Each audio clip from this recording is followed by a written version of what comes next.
Today we will talk about Rizal's tour in Paris to Berlin. Now we will start with Rizal went to Paris in Germany in order to specialize in ophthalmology. Alam naman natin na Rizal took medicine because of his mother's falling eyesight. Gusto niya itong gamutin. So nag-aral siya sa Paris and Germany to further yung kaalaman niya sa ophthalmologist. And then when he was in Paris, he met and befriended with several top German scientists, Dr. Fyodor Hagor and Dr. Adolf B. Meyer, Dr. Hans Meyer, and Dr. Rodolph Virchow.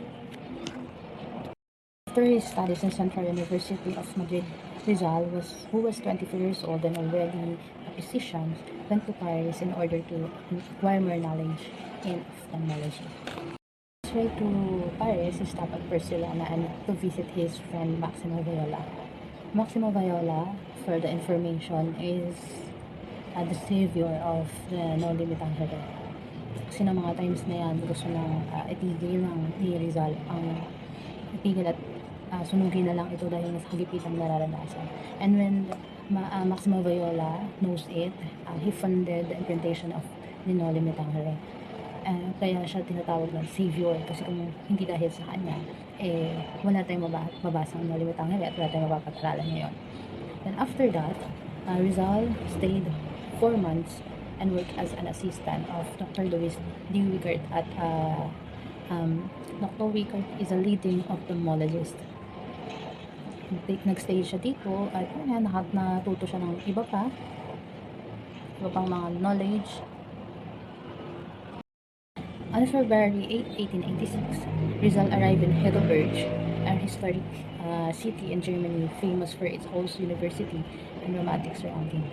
And also, he became popular among Germans kasi nga magaling siya maglaro ng chess. So, sinasabi nilang Rizal is a good player. Talagang dahil nga sa katalinuhan niya, so magaling siya maglaro ng chess. And then he worked at the University Eye Hospital under the direction of Dr. Otto Becker, kilalang German ophthalmologist.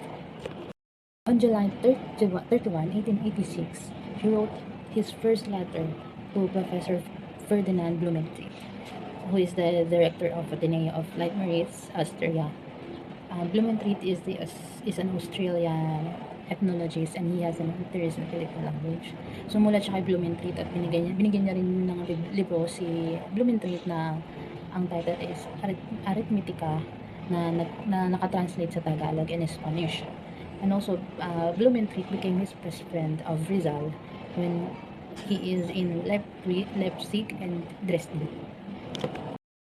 Ngayon, alamin naman natin kung paano dinescribe ni Rizal ang mga kababaihan ng Germany.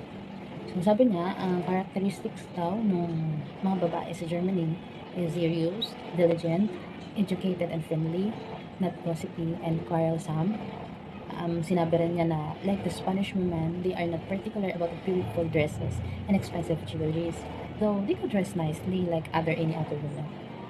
And then, sabi niya kasi, and itong pag-describe niya, isinulat niya to at pinadala niya sa kanyang kapatid na si Trinidad noong March 11, 1886. Dinescribe niya na ang mga babae daw seryoso, hindi daw ang mga marites, hindi pala away, and then hindi rin sila after dun sa magagandang damit or mahaling jewelries.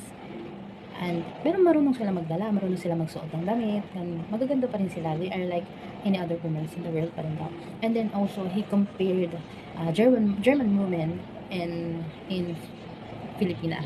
Kasi sabi niya, ang mga Filipina daw, after sa pananamit, sa physical appearance, rather than how much they know, is yun ang sabi niya, i-compare niya si Filipina kay German women. Pero, sa huli, bumawi pa rin naman siya na ang mga Filipina is hospitable and also friendly and devoted naman sa mga ginagawa nila. Bumawi pa rin naman sila. Yun lang din naman kasi observation niya sa German women. And then, na-compare niya lang kaya sa mga Filipina.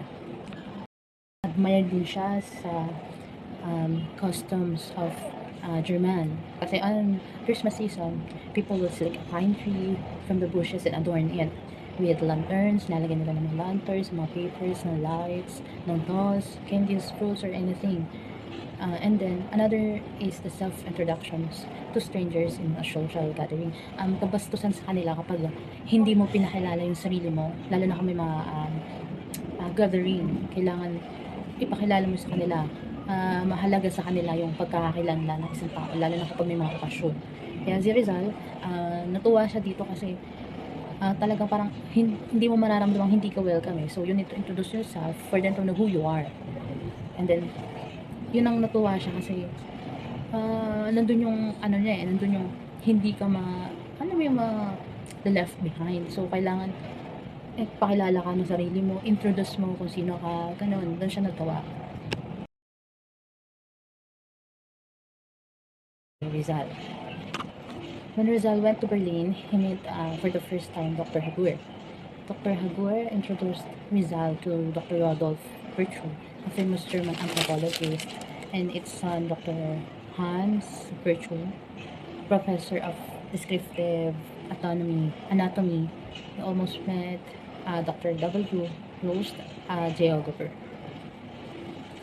Nung nasa Berlin naman siya, nakakilala siya ng iba't ibang mga scientist.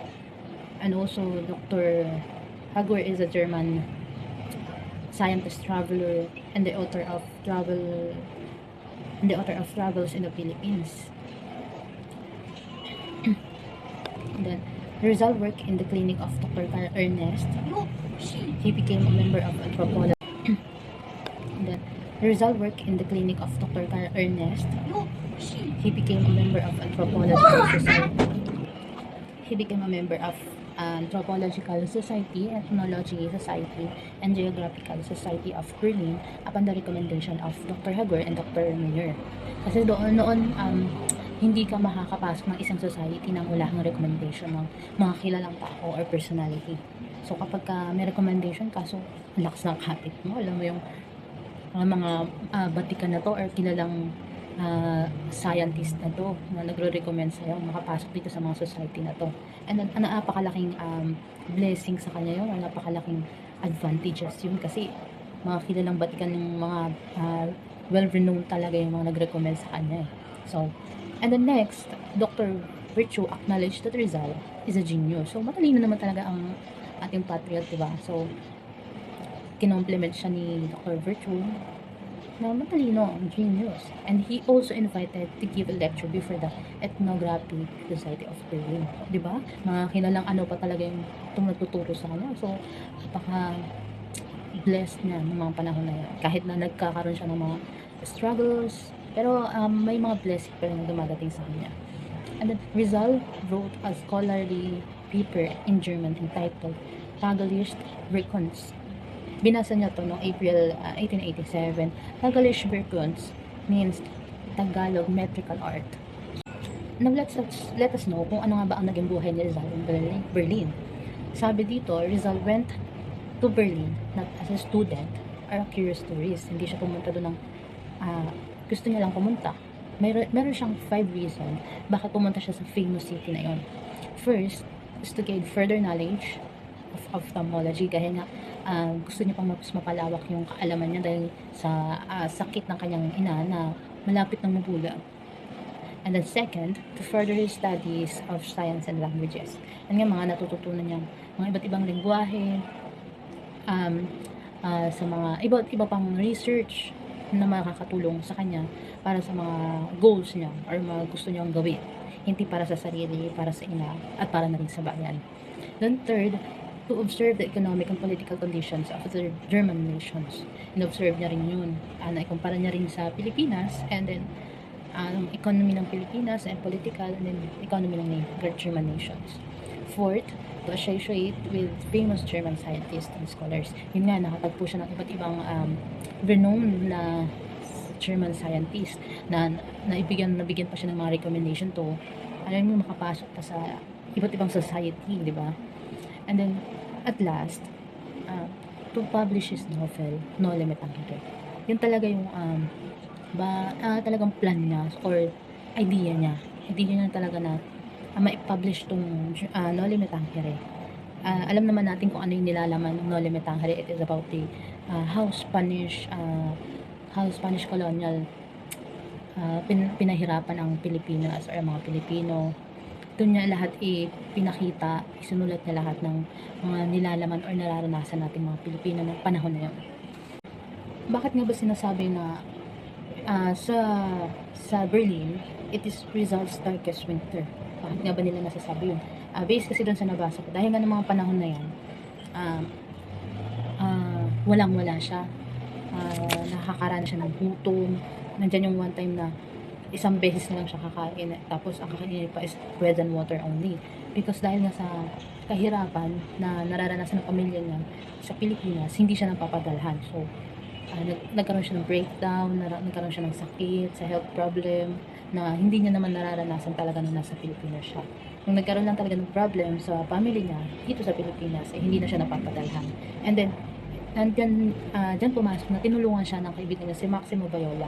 And then dito rin niya naisip ng time na yun na hindi natapos itong novel na to kasi nga gipit na siya, walang-wala siya, nahihirapan na siya, nagkakaroon na rin siya ng health problems. And then, syempre malayo pa siya sa pamilya niya, so naghahati ang isip at damdamin niya. Wala siyang family support na nasa tabi niya, wala siyang comfort na nararanasan. So, he is by himself only. Alam mo yung ganun na ang hirap, malayo ka sa pamilya mo, hindi ka man lang makapag-voice out or makahingi ng tulong agad dahil na napakalayo pa. Hindi ng mga panahon na yun, ang hirap pa talaga ng communication. Dahil through lang tayo sulat. So yung sulat na yun, hindi pa talaga ilang araw or weeks pa ang darating. And then, buti na lang, nandyan yung kaibigan si Viola, yung tinatawag natin savior of Noli Me Tangere. Yan, tinulungan siya, nakita siya. And, yun lamang po ang aking maiksing diniscuss sa buhay ni Rizal when he was in Paris and Berlin. And, have a good day everyone. And thank you so much for watching my konting mga information. Thank you so much po.